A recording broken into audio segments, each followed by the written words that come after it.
Donc aujourd'hui, je voudrais vous parler de créativité. Et j'aimerais commencer par une question à vous qui regardez cette conférence. Quand vous entendez le mot créativité, quelle image vous vient spontanément ? Peut-être un peintre devant sa toile, une pianiste penchée sur sa partition, peut-être un lieu ou un monument magnifique, peut-être une figure célèbre comme Albert Einstein ou Léonard de Vinci, ou tout simplement vous en train de créer. La créativité, c'est un mot qui est entré dans l'inconscient collectif, qui est souvent associé à l'art, mais qui est utilisé pour tout, partout et de plus en plus fréquemment. Dans le domaine de la publicité, par exemple, on cherche maintenant des directeurs créatifs. Donc, les directeurs créatifs, c'est pas comme les directeurs artistiques. Eux, leur rôle, c'est précisément la préservation de la créativité des employés à des fins de productivité. Donc, évidemment, l'art-thérapeute est lié, profondément lié à la créativité. La créativité au service de la relation et indirectement du soin. C'est une notion qui est si fondamentale que les professionnels art-thérapeutes se revendiquent souvent comme des experts de la créativité dans leur communication. Et j'en viens à la deuxième question que je voulais vous poser. Qu'est-ce qu'une personne créative ? Est-ce que c'est réservé à une marge de la population ? Est-ce qu'on est tous des personnes créatives potentielles ?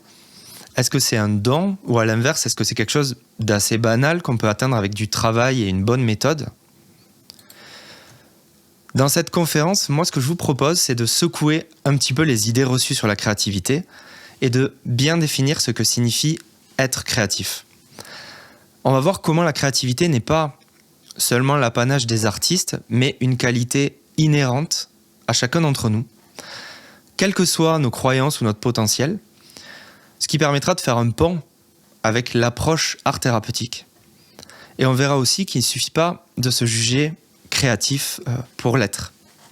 D'où ce titre peut-être un peu provocateur. Êtes-vous vraiment une personne créative ? Donc pour l'élaboration de cette conférence, je me suis basé principalement sur les ouvrages de Mihaly Csikszentmihalyi, un psychologue hongrois-américain, et notamment son essai « La créativité, psychologie de la découverte et de l'invention », dans lequel il a interrogé 91 personnes reconnues unanimement comme créatives, issues de divers domaines, notamment les sciences, la littérature, le monde des affaires et bien sûr les arts. Parmi ces personnes interrogées, il y a Nadine Gordimer, prix Nobel de littérature. Il y a John Wheeler, un astrophysicien, un des premiers à avoir théorisé le concept de trou noir. Ou encore Jonas Salk, qui a créé le premier vaccin contre la poliomyélite. Et ces entretiens, ils ont servi de base à son analyse du processus créatif et des conditions qui favorisent la créativité. Donc je me fais en quelque sorte le passeur de ce travail de recherche qui me paraît passionnant et surprenant si vous voulez étendre votre compréhension de la créativité. Donc déjà, il faut bien réaliser que c'est un terme qui est très récent. La créativité, ça date des années 50 à peu près. Ça vient de l'anglais, lui-même dérivé du mot créare qui signifie engendrer. Donc c'est quoi créer ? Créer dans son sens le plus générique, ça peut être défini comme l'acte de faire advenir quelque chose qui n'existait pas auparavant. Mais jusqu'à preuve du contraire, on ne peut pas créer ex nihilo, à partir de rien. Si on pouvait le faire, ce serait génial, mais ce n'est pas le cas. L'être humain, ce n'est pas un dieu, il doit composer avec l'existant. Exemple tout simple, on va prendre l'exemple de la mythologie grecque, qui est très parlante. Un lion et un aigle, combinés, ça donne le griffon.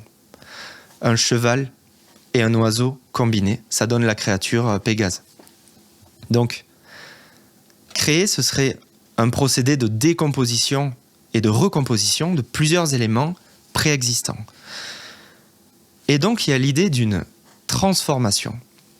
Et c'est très important, cette idée de transformation. Je vous rappelle la maxime d'Antoine Lavoisier que tout le monde connaît. Rien ne se perd, rien ne se crée, tout se transforme. Donc créer, c'est donner existence à ce qui n'existait pas par un processus de transformation. cette nouvelle forme ayant des caractéristiques nouvelles que les éléments séparés n'avaient pas. Et cette définition, elle peut se décliner à toutes les pratiques. Ça peut être la création artistique, évidemment, la création scientifique ou technologique, par exemple l'invention d'un objet ou le développement d'une théorie, mais aussi la création existentielle. On dit bien transformer sa vie quand ça arrive. Donc voilà un peu les bases de ce qu'on pourrait appeler la création. Mais pour Csikszentmihalyi, il y a déjà une première fracture fondamentale. Pour lui, c'est un terme qui couvre un champ trop vaste, et donc il estime qu'il y a deux définitions de la créativité. La créativité qu'il appelle subjective, donc celle qui réfère à notre personnalité, qui est plutôt un rapport au monde, quelque chose de personnel, et la créativité objective, un apport de nouveauté significatif qui a un impact véritable dans son contexte. Léonard de Vinci, par exemple, c'était certainement un des plus grands créateurs au second sens du terme. Il était artiste, scientifique, ingénieur, pionnier en anatomie, mécanique, architecture, cartographie, enfin, un génie. Mais paradoxalement, il était une personne que ses contemporains qualifiaient comme ayant une vie qui contrastait avec sa créativité visible. Il avait une vie monotone, solitaire. Il était décrit comme froid et égal dans ses comportements sociaux. Sa personnalité, si vous voulez, elle ne correspond pas à la première définition. À l'inverse, je crois que chacun d'entre nous connaît une personne que son entourage considère comme très créative, mais qui ne correspond pas à la définition de la personne qui va apporter quelque chose de novateur, d'inédit, d'extraordinaire dans son domaine de compétences. Donc on voit bien que définir un type de personne susceptible d'être créatif, c'est une question délicate. Il n'y a pas de personnalité particulière destinée à produire de la nouveauté. Par contre, d'après l'auteur, toutes les personnes créatives, elles ont un point commun. Et ce point commun, avant tous les autres, c'est l'adaptabilité. L'adaptabilité face à toute situation. La capacité de lier ses connaissances à un environnement donné pour parvenir à son but. Je vais prendre un exemple vraiment simplissime. Le ballon est coincé dans l'arbre, il y a une branche au sol. Je sais que je peux prendre la branche avec ma main. Je sais que la longueur du bâton me permet de toucher le bâton dans l'arbre. Je réalise le geste qui me permet de faire tomber le ballon et le récupérer. Mariage de la connaissance et de l'environnement. L'adaptabilité, c'est la marque de la créativité. Alors, je voudrais vous rassurer tout de suite, la créativité, c'est pas un héritage génétique. Ce qui veut dire que chacun d'entre nous peut devenir créatif et peut développer sa créativité. Si vous êtes en train de regarder ce sommet d'ailleurs, vous êtes probablement quelqu'un de créatif, donc vous le savez, je vous apprends rien. Mais ce qui va être intéressant, c'est se demander qu'est-ce qui fonde la créativité. Et pour Csikszentmihalyi, ce qui fonde la créativité, c'est l'interrelation entre trois entités distinctes, le domaine, le milieu et la personne. Donc on va voir ces trois entités. Le domaine, comme son nom l'indique, en fait c'est juste ce qu'on choisit d'explorer. Peinture, microbiologie, physique nucléaire, ce que vous voulez. Relations humaines, publicité, on en parlait plus tôt. Et l'existence de domaine pour l'auteur, c'est déjà une preuve de l'immense créativité humaine. Parce qu'un domaine, c'est un système cohérent dans lequel on accumule de l'information et du savoir-faire. Alors c'est plus facile de déterminer la créativité quand il s'agit de domaines immatériels. On verra plus facilement l'innovation, par exemple, dans un outil technologique ou un vêtement, que dans un trait psychologique ou une découverte sur la nature humaine. Mais en tout cas, c'est un signe de la créativité humaine, et c'est donc là que vous allez choisir d'investir votre créativité. Pour la plupart des gens, le mot domaine, c'est essentiellement le moyen de gagner sa vie. On dit « je travaille dans le domaine de ». Mais on a tous un domaine qui nous passionne, dans lequel on se sent comme appelé, vous voyez. Et c'est pas toujours le même domaine que notre domaine professionnel. Mais en tout cas, c'est celui-là qui va nous permettre de nous réaliser personnellement. Et surtout, le plus important, c'est ce domaine qui va stimuler notre créativité. En d'autres termes, pour être créatif, il faut être passionné. Et je suis sûr que cette phrase, elle résonne pour vous. Il y a quelque chose qui vous anime, quelque chose qui touche à la question existentielle quand on évoque son domaine de cœur. Si on demande à la personne au sujet de sa passion, pourquoi tu fais ça ?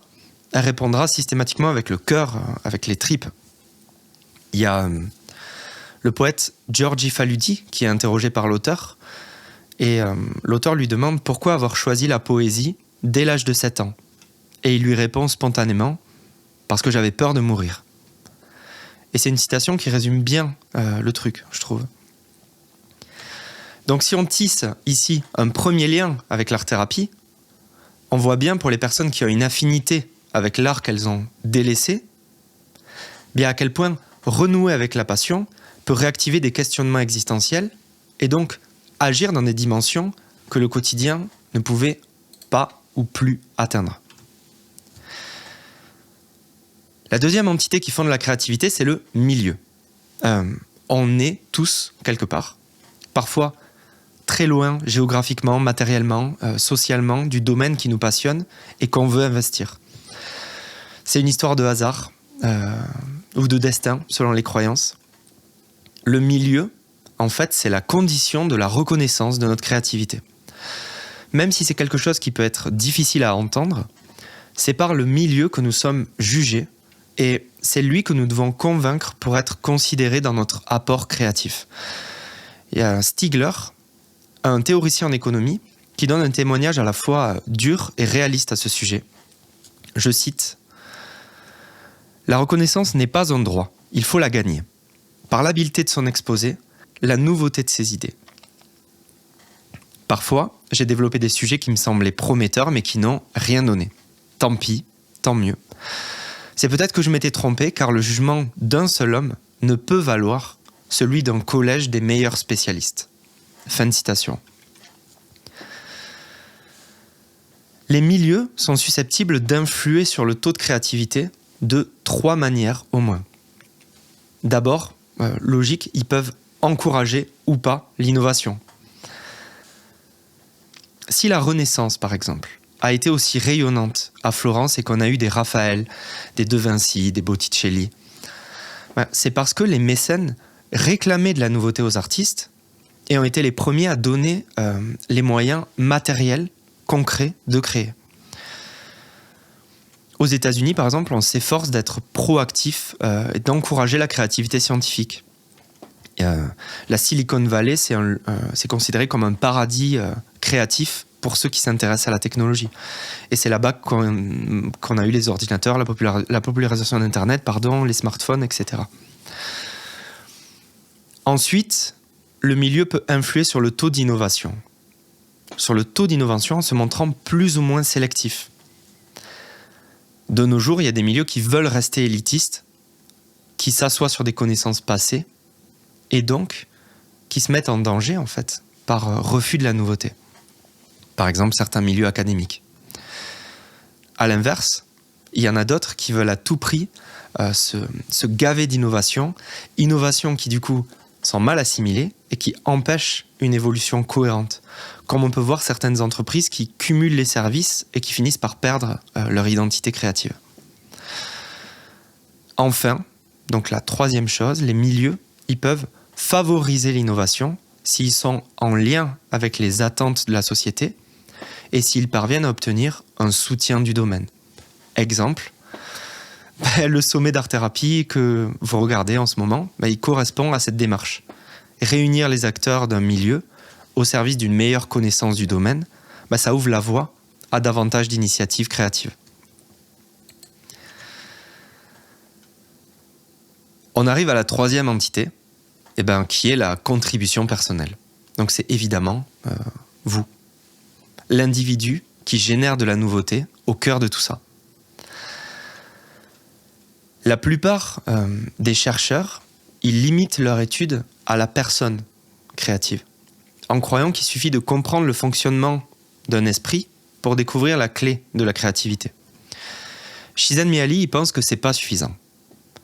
Même si derrière toute nouvelle idée, il y a évidemment une personne, c'est sa contribution pour le domaine au sein du milieu, donc les deux choses qu'on vient de voir, pour le domaine au sein du milieu, qui déterminera le niveau de créativité véritable.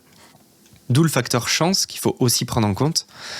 Se trouver au bon endroit, au bon moment, c'est malheureusement aussi important qu'avoir de bonnes compétences. Certains n'ont tout simplement pas accès à un domaine ou à un milieu. C'est cruel, mais c'est un fait. Et je sais plus, ça me fait penser, je sais plus quel artiste avait dit que pour un artiste révélé, il y avait toujours au moins 1000 artistes du même niveau qui resteraient à jamais inconnus. L'auteur, il compare le rôle du créateur à celui de l'accidenté de la route. Ça peut paraître étrange, mais vous allez voir, c'est très parlant. Statistiquement, certaines particularités prédisposent à avoir des accidents. Être jeune et de sexe masculin, par exemple, ça prédispose à avoir des accidents. C'est statistique. Mais ça ne suffit pas à expliquer l'accident. Il y a plein d'autres raisons qui entrent en jeu. Par exemple, l'état de la route, de la circulation, l'autre conducteur, le temps qu'il fait, plein de paramètres. Et donc les accidents, comme la créativité, en fait, ce sont des propriétés de systèmes plus que d'individus. En d'autres termes, le créateur, c'est l'étincelle, mais il doit être sur un fagot de bois et imbibé d'huile pour que ça fasse du feu. Et à partir du moment où la personne a compris le système, l'a intériorisé, elle peut provoquer le feu. Donc heureusement, tout ça, ça ne recouvre qu'une partie de ce que peut être la créativité. C'est ce qu'on a défini tout à l'heure comme la créativité objective. Maintenant, je voudrais aborder la personnalité créative. Donc la deuxième définition qui nous amène au cœur du processus créatif, et elle est ce que l'art-thérapeute doit développer. La créativité objective, si vous voulez, en séance d'art-thérapie, ça sert à rien. On ne cherche pas la reconnaissance qualitative de la création dans le sens esthétique. Il n'y a pas d'enjeu performatif, il n'y a pas de jugement de valeur pour déterminer un apport de nouveauté. Ça ne fait pas sens. Donc, qu'est-ce que c'est une personnalité créative ? On ne peut pas dire qu'une personne est créative grâce à sa créativité. Ça serait comme une tautologie. Donc, qu'est-ce qui la favorise ? Si vous êtes d'accord, je vous propose qu'on fasse un peu comme un test de personnalité. Ça va rendre cette partie, je pense, un peu plus ludique. Donc, je vous engage à prendre chaque proposition pour vous-même et voir si ça vous correspond. La question ici étant, qu'est-ce qui favorise la créativité ? Pour commencer, on ne peut pas ignorer totalement la prédisposition génétique, même si c'est pas nécessaire, c'est aidant, incontestablement. L'enfant de musicien professionnel sur 15 générations, il aura plus souvent une meilleure oreille que la moyenne. Naître avec un système nerveux particulièrement sensible à la lumière et à la couleur, évidemment, ça constitue un avantage pour devenir habile dans la représentation visuelle. Mais la prédisposition sensorielle, c'est pas nécessaire. Je vous rappelle que Beethoven, il a composé l'essentiel de ses œuvres majeures alors qu'il était complètement sourd. On pense que le Gréco, il souffrait d'une maladie du nerf optique. Donc, le déficit sensoriel n'altère pas forcément la créativité. Si on est bien loti, tant mieux. Si on ne l'est pas, c'est pas éliminatoire du tout. Il n'y a pas d'impératif de disposer de capital génétique. En fait, ce paramètre, il est intéressant, surtout parce qu'il peut susciter un intérêt précoce pour un domaine. Et c'est lié au deuxième trait, la curiosité. La curiosité et même la capacité d'émerveillement. vouloir comprendre, connaître, rencontrer le monde. C'est une condition pour s'investir dans un domaine. Sans une curiosité dévorante, il n'y a pas de persévérance. Et sans persévérance, il y a peu de chances d'aboutir à un résultat nouveau, sauf hasard. Autre trait très important, l'éducation. Il y a certaines éducations qui inhibent notre personnalité, tandis que d'autres éducations révèlent notre personnalité. L'éducation, ça inclut aussi l'accès au domaine et au milieu dont on parlait plus tôt. Ce qui va impliquer une part de déterminisme social qui pourra parfois demander beaucoup d'efforts pour être dépassé. Je suis à peu près sûr que beaucoup d'entre vous ont déplacé des montagnes, ont lutté contre vent et marée pour s'extraire d'un milieu social, professionnel, familial, pour vous retrouver dans un milieu plus paisible, favorable à votre développement. Et je suis à peu près sûr que vous comprenez en tout cas ce que je veux dire quand je parle d'éducation. Et enfin, on passe au trait de caractère. Donc là, sortez vos petits carnets, c'est le moment de test de psycho. Très intéressant. La règle, déjà, c'est qu'il n'y a pas de règle. Qu'on soit moine, gourou ou génie du pole dance, tout est permis. Les deux sont peut-être pas incompatibles d'ailleurs, selon les cultes. Michel-Ange, par exemple, il était solitaire avec une vie ascétique. Picasso, c'était un coureur de jupons qui brûlait la chandelle par les deux bouts. Mais le trait principal que tous les individus créatifs partagent, c'est la complexité. Donc ça mérite d'être expliqué. Les personnes créatives, elles présentent des tendances contradictoires et extrêmes. De la même façon que la couleur blanche, elle contient toutes les nuances du spectre possible, on peut dire que les personnes créatives, elles sont en réalité des multitudes de personnalités.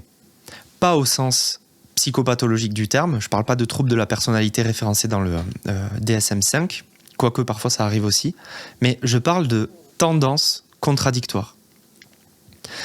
En général, une personne ne développe qu'un seul pôle de ces tendances antagonistes. Exemple, selon son chemin de vie, une personne va se définir comme solitaire et compétitive en refoulant sa part altruiste et coopérative. Elle se définira comme ça et elle sera perçue comme ça par les autres. Alors, évidemment, avec des nuances, c'est pour ça que je parle de tendance. Eh bien, la personne créative, elle va combiner très facilement les deux pôles. Si on reprend cet exemple, elle saura combiner l'introversion, voire même l'agressivité sociale, et la coopération, soit simultanément, soit alternativement, selon le contexte. Avoir une personnalité complexe, c'est être capable d'exprimer un grand éventail de capacités. On peut comparer ce comportement à ce que Carl Jung considérait comme une personnalité mûre. Jung y pensait que chacun de nos points forts possède un aspect réprimé, ce qu'il appelait l'ombre, que la plupart d'entre nous refusent de prendre en compte. La personnalité complexe, elle n'est pas à mi-parcours entre deux pôles, elle est tout sauf neutre ou indécise. Elle a la capacité de se balader d'un extrême à l'autre, des deux pôles, selon ce que demande la situation, comme un oscillateur en fait, si vous voulez. Et c'est ça qui la caractérise. L'auteur, il cite 10 couples de caractéristiques a priori opposées, qui sont souvent présentes et intégrées chez ce type de personnalité dans une tension dialectique. Donc le test continue.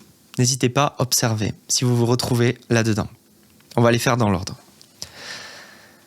Les individus créatifs, ils ont beaucoup d'énergie physique, mais ils restent souvent tranquilles, au repos. On peut les trouver d'une fraîcheur extraordinaire après des heures de travail et complètement éteints à des moments inattendus, comme s'ils avaient un rythme interne qui les dépasse, un rythme interne impérieux. Les individus créatifs, ils sont souvent intelligents et perspicaces tout en étant parfois complètement naïfs. Alors quand je dis ça, c'est pas lié au QI, même si en dessous d'un seuil, ça interfère quand même sur la créativité. Mais si vous regardez la plupart des grandes inventions, en fait, elles partaient d'idées extrêmement naïves. Et si la Terre était ronde? Et si on pouvait voler comme les oiseaux? Et si on pouvait agencer les sons de manière agréable? La troisième tendance paradoxale, c'est un mélange de fantaisie et de discipline, ou de responsabilité et d'irresponsabilité. Par exemple, une personne qui paraît insouciante et même négligente, mais qui peut passer 24 heures à travailler sur un projet qui lui tient à cœur, sans manger ni dormir. Je suis sûr que vous connaissez au moins une personne comme ça. Vous voyez cette oscillation entre deux pôles. Négligent, mais la personne la plus travailleuse quand c'est nécessaire. Les individus créatifs passent alternativement de l'imagination et du fantasme à un sens pratique de la réalité. Einstein a écrit que l'art et la science sont parmi les plus belles formes d'évasion du réel jamais inventées par l'homme. Et ça illustre bien ce point, je trouve, parce que l'art a très souvent inspiré la science. Par l'imaginaire, en fait, on a inspiré notre réalité. Les individus créatifs semblent capables de passer de l'introversion à son opposé, l'extraversion. Il y a ce stéréotype du génie solitaire, et en fait, il se vérifie plutôt auprès des personnes que Csikszentmihalyi Mihaly a interrogées. Mais entre les phases d'introversion, il y a souvent un état d'extrême réceptivité au monde extérieur pour aller puiser l'inspiration. Autre point, les individus créatifs sont aussi remarquablement humbles et fiers en même temps. Un mélange d'ambition et de désintéressement. Je ne sais pas si ça fait sens pour vous. Par exemple, quand il s'agit de vos créations, est-ce que vous ressentez parfois une forme de vanité qui dénoterait avec vos valeurs? Dans beaucoup de cultures aussi, on demande aux hommes d'être masculins et de réprimer tous les aspects de leur tempérament qui pourraient passer pour féminins. Et aux femmes, on demande le contraire. Les individus créatifs échappent, jusqu'à un certain point, à ces stéréotypes. Ils ont des tempéraments qu'on pourrait qualifier d'androgynes, masculins et féminins à la fois. Ça se caractérise parfois en termes purement de préférence sexuelle, mais c'est beaucoup plus large, si vous voulez, que la seule préférence de genre. On parle de personnes à la fois agressives et protectrices, sensibles et rigides, dominantes et soumises, quel que soit le sexe. Encore un autre point, les individus créatifs sont souvent considérés comme rebelles, marginaux et indépendants. Pourtant, ils sont étonnamment très adaptés à un domaine précis. D'où un échec scolaire très fréquent chez les artistes, alors que le milieu de leur discipline reconnaît instantanément leur valeur, et au sein de ce milieu, l'individu il est comme un poisson dans l'eau. Les individus créatifs sont pour la plupart passionnés par leur travail, ce qui ne les empêche pas de se montrer extrêmement objectifs et critiques. Et ils peuvent, même dans des cas extrêmes, critiquer le système qui les accueille et qui leur permet de vivre de leur créativité, au point de vouloir consciemment détruire le système de l'intérieur. C'est vraiment le propre de certaines personnes créatives. On sait que l'artiste, c'est un miroir de la société, et beaucoup d'artistes ont eu ce rôle de dénonciation, de saboteur de leur propre milieu. On peut prendre l'exemple de Banksy, par exemple, le street artiste britannique, qui avait piégé une de ses œuvres, c'était la fille au ballon, qui s'est autodétruite. Donc l'œuvre s'est autodétruite juste après avoir été vendue aux enchères pour plus d'1 million de dollars, dans le but de dénoncer la marchandisation de l'art. Donc par ses prises de position, et surtout par ses œuvres, Banksy il sabote le marché de l'art contemporain, à qui il doit pourtant sa situation et la pleine expression de sa créativité. Enfin, l'ouverture d'esprit et la sensibilité des individus créatifs les exposent souvent à de grandes souffrances, mais aussi à de grandes joies. Ils sont à la merci d'affronts et d'angoisses, en général étrangers à la plupart des gens. D'ailleurs, statistiquement, il y a un taux inhabituel de maladies psychiques et d'addiction chez l'artiste, la personne créative en général. D'après le poète Mark Strand, la plus grande souffrance viendrait peut-être de ce sentiment de manque ou de vide qu'il éprouve lorsqu'il ne peut plus travailler, ou pire, lorsqu'il sent que sa créativité s'épuise. Et c'est pas étonnant que le syndrome de la page blanche terrifie à ce point les créateurs. Donc je serais curieux de savoir si vous vous êtes retrouvés là-dedans. Ces traits de caractère, l'auteur, il les a recensés chez toutes les personnes interrogées. Je vous propose maintenant de rejoindre l'art-thérapie et d'analyser ce qui se passe quand on entre en processus créatif. Donc, pour que les spectateurs qui ne connaissent pas encore l'art-thérapie puissent se situer un petit peu, je parle de ce moment spécifique à l'art-thérapie, où la personne prise en charge va s'exprimer à travers un dispositif proposé par l'art-thérapeute. Quand je dis dispositif, les termes peuvent changer. C'est ce qui est mis en place. Ça peut être juste une feuille et des crayons, comme ça peut être quelque chose de beaucoup plus sophistiqué. Quel que soit l'objectif thérapeutique mis en place, et il peut y en avoir beaucoup, vient ce moment où la personne, elle peut se saisir des outils proposés pour aboutir à une expression. Une expression non verbale, une expression sensorielle, une représentation d'une part de soi, de sa problématique. Et cette étape, elle va servir de point d'ancrage dans la relation thérapeutique. Après cette phase de création, en fonction du thérapeute, il peut y avoir verbalisation autour de la production, un ajout de consignes, un changement de support, etc. Mais ça, c'est après.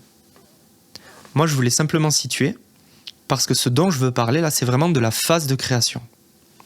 Cette phase où la créativité de la personne est mise en jeu, et durant laquelle on parle, donc, de processus créatif. On va un peu décortiquer ça ensemble à travers le prisme de Csikszentmihalyi, parce qu'il a défini les 5 phases du processus créatif. Le processus créatif, Csikszentmihalyi, donc il définit d'abord par l'immersion consciente ou non, dans un ensemble de questions auxquelles on s'intéresse. Comme je disais, ça peut être des questions très naïves. L'important, c'est de s'immerger dans le sujet. C'est le moment où on commence à s'intéresser au sujet, en fait.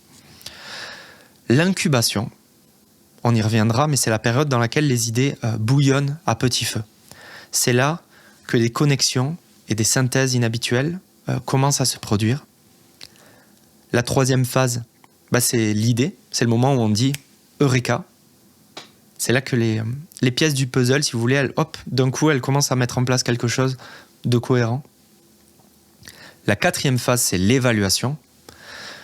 Toute l'incertitude qui suit l'arrivée de l'inspiration. Le moment où on passe sous le radar de l'autocritique, on se dit est-ce que c'est vraiment une bonne idée ? Est-ce que ça le fait ? Est-ce que je peux le faire techniquement, etc. Et la dernière étape, c'est l'élaboration. Donc la phase de travail, tout simplement, celle où on produit tout simplement sa création. C'est Edison qui disait créer, c'est 1% d'inspiration et 99% de transpiration. Là où c'est intéressant, c'est que ces phases, elles ne sont pas linéaires. Elles sont interconnectées, si vous voulez. Ça peut aller dans un sens, dans l'autre. Et certaines phases, elles peuvent durer 3 minutes, comme 3 ans. Elles sont évidemment soumises à des pressions. Il y a l'influence du savoir préexistant. Il y a l'influence de l'entourage et du milieu. On en parlait plus tôt. Et il y a le hasard aussi, qu'il faut prendre en compte. Le hasard, c'est très important dans la créativité. C'est évidemment un paramètre. Je voulais revenir sur la phase d'incubation, donc la 2e. La phase d'incubation, c'est vraiment une période mystérieuse pour les chercheurs. Durant cette phase, on est parcouru de questionnements, de ressentis, jusqu'à ce moment où quelque chose de nouveau va surgir dans notre esprit. Mais quand la personne est capable de présenter son idée, elle ne peut pas analyser les séquences qui ont permis d'aboutir à cette conclusion. C'est un cheminement inconscient, en fait. Si vous lui demandez, elle vous dit « je ne sais pas comment je suis arrivé là ». Il y a une part qui reste mystérieuse. Donc, ce chemin emprunté par la pensée à ce moment-là, il faut vraiment le voir comme l'entrée dans un espace obscur qui défie l'analyse rationnelle et qui évoque évidemment tout le mystère qui entoure le travail du génie créatif, tel qu'on l'imagine. C'est un peu comme la légende aussi de la pomme qui tombe sur la tête de Newton. C'est une légende, mais ce que je veux dire, c'est que c'est pas une pomme magique. C'est Newton qui a généré tout un réseau de connexions, d'intuition au moment où la pomme est tombée, qui lui ont permis de dire « Eureka, l'idée m'est apparue ». Mais est-ce qu'il est capable de dire concrètement pourquoi à ce moment-là c'est apparu ? Pas sûr. Petite parenthèse pour appuyer encore plus l'idée. Frank Hoffner, il explique que quand il bloque sur un problème, la solution, elle parvient toujours à son esprit au moment où il s'y attend le moins. Quand il lâche le problème et qu'il arrête de l'aborder surtout sur le plan intellectuel. Des fois, ça lui arrive d'un seul coup, au milieu de la nuit ou sous la douche, mais jamais quand il est en train de se prendre la tête et de réfléchir au sujet. Donc, il conseille à tout le monde de s'autoriser une certaine oisiveté. Une oisiveté au service de sa créativité. Et c'est très important aussi, cette notion d'oisiveté. Quand on fait rien, quand on glande, pour parler mal, c'est comme si on se mettait en veille. Et comme on est en veille, ça favorise cette mystérieuse phase d'incubation. Cet état de relâchement, il va comme désépaissir le filtre entre conscient et subconscient et donc permettre aux idées créatives de pénétrer plus facilement le champ de la conscience. Cette phase d'incubation, c'est vraiment, je fais le lien avec l'art-thérapie, c'est vraiment le cœur de la phase de création en art-thérapie. C'est parce que c'est elle qui confère à la part inconsciente. Et l'art, l'expression artistique est par essence le théâtre de l'inconscient. On va permettre de faire émerger de la nouveauté dans la perception de la problématique. Et pour reprendre la définition initiale, on va opérer par association une ou plusieurs transformations. À ce propos, l'auteur il a un point de vue intéressant sur la place du trauma. On soupçonne que les traumatismes pourraient être la source de vie particulièrement créative. On a tous remarqué par exemple que beaucoup d'artistes renommés ont eu des vies très difficiles, ont vécu des événements terribles. Beaucoup des personnes interrogées par Mihaly Csikszentmihalyi n'étaient pas privilégiées socialement. Elles venaient pas d'un milieu spécialement riche, plutôt modeste même en vérité. Mais il n'y en a pas tant que ça qui décrivent être victimes d'un psychotraumatisme. Et c'est là que l'analyse elle devient hasardeuse. Comment être sûr qu'il n'y en a pas ? Peut-être qu'il est enfoui, peut-être qu'il est dénié, peut-être qu'il n'est pas considéré à sa juste valeur, ou peut-être juste effectivement qu'il n'y en a pas. Mais puisqu'on ne peut se fier qu'au témoignage, la question, elle reste ouverte. Donc approfondissons la partie art thérapeutique dans cette dernière étape qui sera aussi l'occasion de transmettre quelques conseils pour acquérir et conserver une vie créative. Alors comment ne pas parler du flow, le concept fondamental de l'auteur ? Le flow, je suis sûr que vous l'avez déjà expérimenté, c'est cet état de concentration intense mêlé à une grande joie intérieure quand on est totalement immergé dans une activité. C'est une expérience où le temps semble s'écouler différemment, où on est si absorbé par notre tâche qu'on oublie complètement les préoccupations extérieures. Généralement, tout le monde l'a déjà vécu, par le biais artistique, sans doute, mais pas seulement. Et on sait à quel point c'est libérateur, à la fois sur le plan psychique et émotionnel. C'est vraiment une libération, quoi. Il n'y a pas d'autre mot, on se sent libéré. On peut obtenir ça avec le sport, la cuisine, via certains jeux vidéo même. Et donc, je voudrais un petit peu parler des caractéristiques principales du flow. Donc on en a parlé un peu plus tôt, une concentration et une attention totale. C'est c'est même la porte d'entrée, quoi. Quand vous commencez à être concentré, il est possible que vous entriez en état de flow. La clarté des objectifs. On ne fait pas 15 trucs, on fait une chose. Par exemple, vous êtes en train de dessiner et c'est un moment incroyable que vous vivez. Vous faites que ça. Équilibre entre défi et compétence. Si vous voulez, ce que vous faites, c'est exigeant, mais c'est une stimulation positive parce qu'elle correspond à vos compétences. C'est pas trop dur, mais c'est pas trop facile non plus. Vous êtes pile là où il faut pour que vous puissiez explorer votre potentiel. Perte de la notion du temps. 1 heure, ça vaut 1 minute. Vous connaissez sans doute. Sensation de contrôle. Très important, ça aussi, on maîtrise ce qu'on fait. Ça a quelque chose de très sécurisant. Et le dernier point, rétroaction immédiate. C'est-à-dire que les résultats de l'activité, ils sont visibles ou ressentis immédiatement.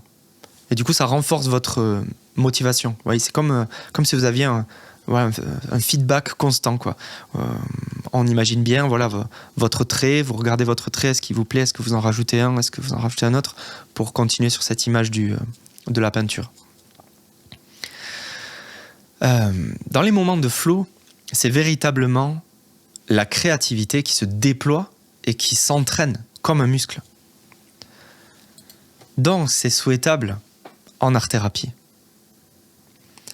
Le dispositif de l'art-thérapeute, il doit permettre d'explorer cet état de flow pour tous les bienfaits qu'on vient de citer.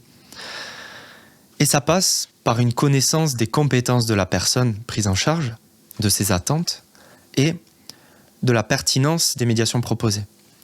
On en parlait tout à l'heure en début de conférence, et c'était la toute première caractéristique d'ailleurs, l'adaptabilité. C'est la créativité de l'art-thérapeute, sa créativité, qui est utilisée pour favoriser la créativité de la personne prise en charge. D'où l'importance d'un entretien préliminaire, puis de l'élaboration d'un dispositif adapté et riche en possibilités. Les connaissances et la pratique de l'art-thérapeute, elles vont permettre d'étoffer sa palette d'action. Et évidemment, un cadre ferme et sécurisant, c'est très important aussi pour permettre le lâcher-prise en confiance. Je ne sais pas si vous avez vu la conférence d'Annie Boyer-Labrouche cette année à cette édition du Sommet. Elle a donné une définition du cadre que je trouve idéale. J'ai rien à ajouter.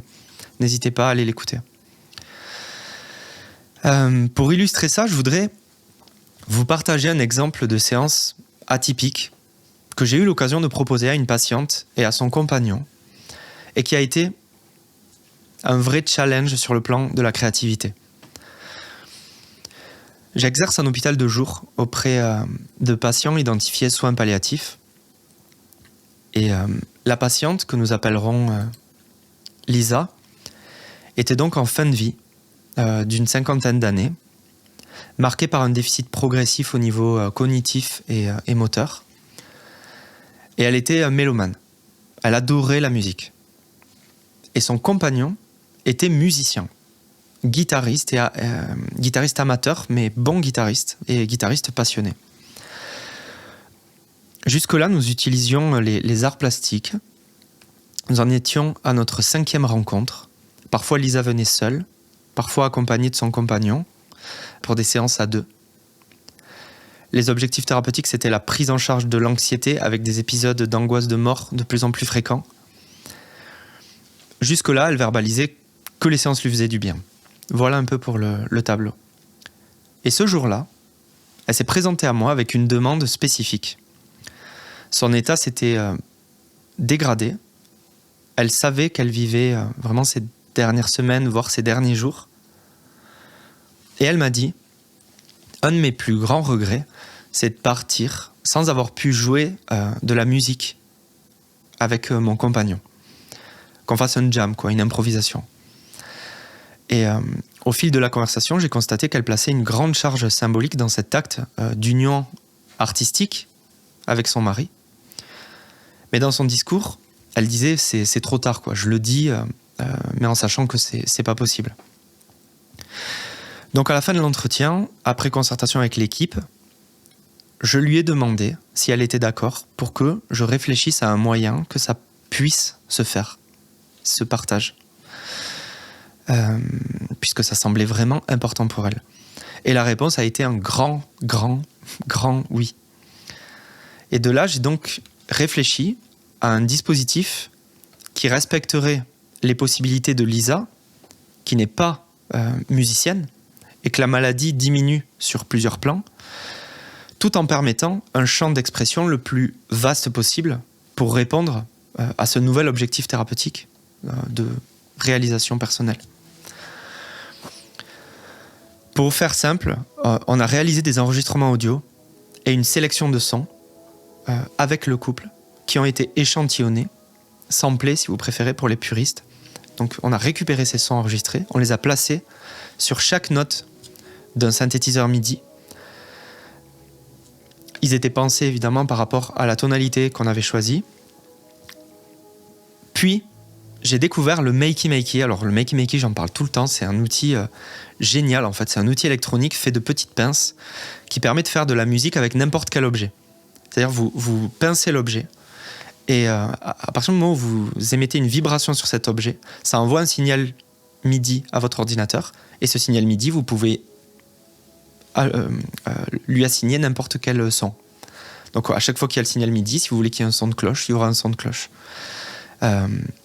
Étant musicien, moi j'ai pu assister un petit peu techniquement cette installation et donc permettre de poser un cadre de médiation thérapeutique à cette séance.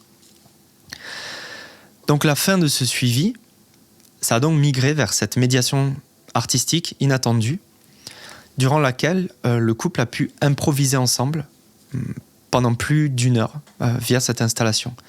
Donc on peut voir en vert Lisa, qui avait donc le clavier devant elle avec tous les sons, des percussions à sa droite et le Makey Makey à sa gauche. Et Marc donc en face d'elle avec sa guitare. La session elle a été enregistrée à la demande du couple. Ça a été quelque chose de très doux, très mélodique. Ouais. Quand le silence il est revenu, ça a été un moment très fort pour le couple aussi. Ça a été difficile pour moi, je vous cache pas, de trouver ma place dans la pièce, mais ça a eu lieu. Et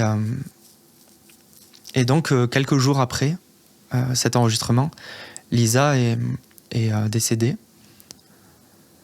Et monsieur a tenu à me contacter plusieurs semaines plus tard pour me dire que cet enregistrement contenait le dernier souvenir heureux qu'il a partagé avec sa compagne et qu'il l'écoutait souvent et que ça lui faisait beaucoup de bien dans la traversée de son deuil. Donc, pour des raisons de confidentialité, je ne vais pas partager cette composition, mais je laisse votre imagination relier les points. Donc forcément, c'est un exemple à part parce que en termes de suivi, les modalités de séance et même l'objectif thérapeutique a changé. Les plus connaisseurs me diront que là, on a glissé de l'art-thérapie à la médiation artistique selon les définitions. Ok. Mais sans dire que c'est ce qu'il fallait faire, j'espère que ça illustre bien l'importance de la créativité de l'art-thérapeute pour entendre une problématique et se rendre capable d'offrir à la personne les moyens de la résoudre. En l'occurrence, le déficit moteur de Lisa ne l'a pas empêché de jouer avec autant de notes que peut avoir un pianiste. Je voudrais finir par une liste de conseils dressés par l'auteur pour booster votre créativité et qui devraient vous intéresser, que vous soyez art-thérapeute en pleine élaboration de vos séances ou visiteur libre pour votre propre bien-être. Créez toujours un cadre favorable à la créativité. Tout simplement, pensez aux conditions matérielles, à tout ce qui peut augmenter votre confort et limiter même votre souffrance sur le plan ergonomique, si vous en avez. L'idée, c'est d'organiser votre espace et vous demander qu'est-ce qui vous convient. organiser son temps. Essayez de faire émerger de son quotidien des espaces libres, vraiment libres, vacants, pour votre créativité. Essayez de développer peu à peu des habitudes aussi. Des habitudes pour économiser votre énergie, parce que vider sa jauge d'un coup et le faire trop, si vous voulez faire trop et trop longtemps, sur le moment c'est grisant, mais ça ne fonctionne pas sur le long terme. Jamais. On est épuisé, on peut même finir dégoûté en fait, de notre production. Donc, créez petit à petit, avec rigueur et habitude. Prenez le temps. Développez sa capacité d'émerveillement. Chaque jour, laissez-vous surprendre par quelque chose. Parfois, il suffit de lever les yeux au ciel, mais par quelque chose. Essayez de surprendre au moins une personne par jour. C'est vraiment un conseil de l'auteur. Les petits mots dans la poche, par exemple, ça stimule beaucoup la créativité. Notez chaque jour ce qui vous a surpris et comment vous avez surpris les autres. Ne restez pas à la surface. Quand quelque chose éveille votre intérêt, allez plus loin, creusez. Évidemment, cultivez le flow au quotidien, si vous y avez accès. Et pour ne pas vous lasser, j'ajouterai augmenter la complexité progressivement, pour être toujours challengé, pour être toujours en éveil. L'avant-dernier conseil, développer des habitudes de force. Alors, des habitudes de force, qu'est-ce que c'est ? Tout simplement, c'est savoir ce que vous aimez et ce que vous détestez dans la vie et affirmez-le. C'est une clé pour n'être entouré que de ce que vous aimez. Autre chose, comblez vos lacunes quand c'est possible, mais ne vous tracassez pas trop de leur existence.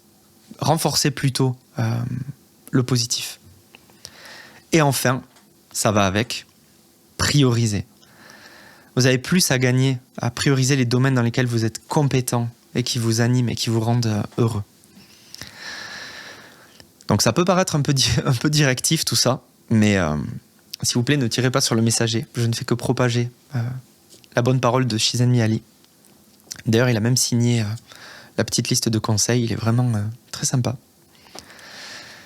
Mais il me semble qu'il y a une sagesse pratique dans ces conseils. Et pour les art-thérapeutes qui m'ont écouté jusqu'ici, peut-être des pistes d'amélioration, à la fois pour votre bien et pour celui de ceux que vous prenez en charge et que vous voulez aider. Pour conclure, l'art-thérapie, elle est du côté du soin. Comme un sportif qui s'entraîne, comme un auteur qui lit, l'art-thérapeute, il entretient sa créativité pour la mettre au service de l'autre dans une relation transférentielle. La personne prise en charge, elle doit pouvoir bénéficier de toute la palette créative du thérapeute. Et c'est l'ampleur de cette palette, cumulée à une formation solide, qui fera du suivi art-thérapeutique l'occasion pour le patient de générer des solutions nouvelles et créatives face aux objectifs définis. Et je voulais quand même aborder un risque que je vois, que j'appelle le risque de l'artiste thérapeute, on va dire. Une partie de la délicatesse de la fonction d'art-thérapeute réside dans ce point. La personnalité créative du thérapeute, elle ne doit jamais apparaître de manière frontale. Elle ne doit pas irradier la relation, si vous me permettez le terme, que je choisis à dessein pour tout ce qui l'induit, d'ailleurs sur le plan sanitaire. La personnalité créative, elle doit se manifester par une grande adaptabilité devant les objectifs thérapeutiques, par la pertinence des dispositifs proposés, par la richesse de l'écoute et du savoir-être soignant, mais certainement pas, à aucun moment, par la volonté de l'art-thérapeute de prouver sa valeur en séance. Quand je dis prouver sa valeur, je parle notamment d'une tendance que je perçois à privilégier parfois l'artistique au sanitaire et à aborder ces séances sous l'angle de sa créativité et pas celle de la personne qu'on prend en charge. L'art-thérapeute en fonction, il n'est pas là pour impressionner. Il ne doit pas chercher à impressionner. Ni par son art, ni par ses mots. Le supposé savoir freudien suffit, en fait. Donc, il doit idéalement se tenir à la pointe de l'exigence créative. Il peut d'ailleurs développer des concepts, il peut dépasser ses maîtres sur le plan théorique, il peut être un artiste renommé à côté, qu'importe. Mais cette expertise créative, elle doit être contenue, et je dirais même elle doit être masquée, en présence de la personne prise en charge, avec humilité et avec déontologie. Un peu à l'image de cette illustration, voilà, ça m'a plu de faire cette ombre qui représenterait la créativité masquée du thérapeute en fonction. Mon directeur de recherche, le professeur Jean-Pierre Royol, a écrit « L'art thérapeute est un accoucheur de silence et un exhausteur de créativité ». Comme beaucoup de citations, c'est vraiment de la cristallisation de sagesse. Le mot « silence », il renvoie à la part non-verbale de l'exploration en art-thérapie. Cette exploration non-verbale qui rend notre approche si spécifique, si unique et si bénéfique. Et c'est bien la créativité de l'autre, donc exhausteur de créativité, c'est la créativité de l'autre que nous voulons voir advenir au cœur d'une séance. La nôtre étant, en quelque sorte, le pivot, mais dans l'ombre. Si vous regardez ce sommet et que vous aimeriez consulter un art-thérapeute, soyez vigilant et vigilante à ça. Observez de quel côté le professionnel se situe. Et si vous êtes art-thérapeute, j'espère que tout ça tombait sous le sens. De manière plus globale, j'espère que maintenant, quand on vous posera la question « Êtes-vous une personne créative ?», vous aurez une tonne de choses à répondre. Christian Baubin, c'est un poète que j'adore, et a écrit « Le besoin de créer est dans l'âme comme le besoin de manger dans le corps ». Nous sommes des êtres fondamentalement créatifs. Une vie créative, c'est accessible à tous et c'est souhaitable pour notre santé. Et sur ces mots, pour rester dans le thème, je vous propose en exclusivité mondiale la diapositive la moins créative que cette terre ait jamais portée.